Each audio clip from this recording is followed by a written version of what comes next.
The fact that we were still in this war, that we couldn't get out of this war, that we had totally misjudged this war, and that he wanted to, I think he felt that it was an act of true patriotism to get these papers out and really question and ultimately stop the government from pursuing this war. I think that was a large part of his motivation, and it was a pretty brave thing to do, knowing that his life would probably be over.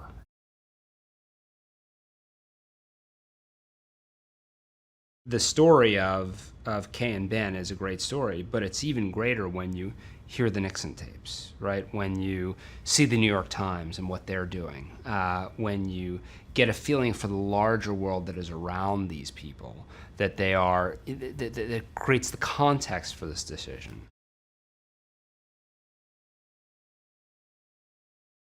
Kay hired Ben in '65, and by '71, she's fairly comfortable with him, and moreover, he was her hire. And so, while Kay's not comfortable with the business side, she's pretty comfortable with Ben. But over the course of this movie and this story of the Pentagon Papers, he pushes her pretty hard. And she pushes back, and you think, oh, are they going to break, right? And what's amazing is that not only do they come out stronger, but this is, to me, and this was the other thing I took away the first time I really dug into the story, is, oh, wow, how can you tell the Watergate story without this story? This is the origin story. Without this team in place like this, Watergate doesn't happen. They can't bring down Nixon. It's because of the team that was forged in this moment that you wind up with Watergate.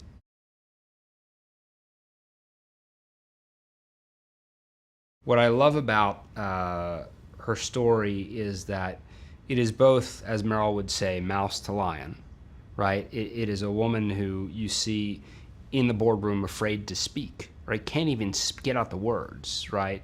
With a bunch of men, and her only friend is, Fritz Beebe, who's the chairman of the board.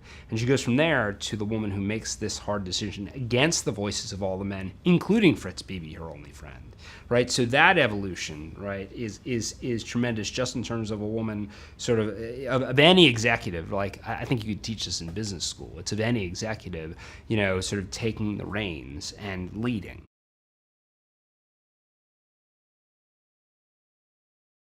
Every actor has come having done their homework. Carrie Coon taught us how to pronounce Phil Jalen's name because she had been studying tapes of Meg talking about Phil Jalen. And if you listen to Carrie's accent, I'm sure it's dead on because she spent all this time looking at tapes of Meg, right?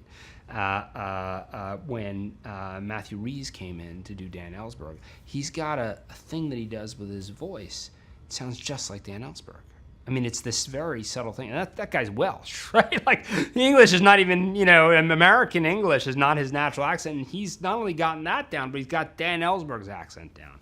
And that starts at the top. And you look at the work that Tom and Meryl did. I mean, I knew from the beginning Meryl was going to know more about Kay than I did, right? Because she was starting roughly the same time as I was, and she's brilliant.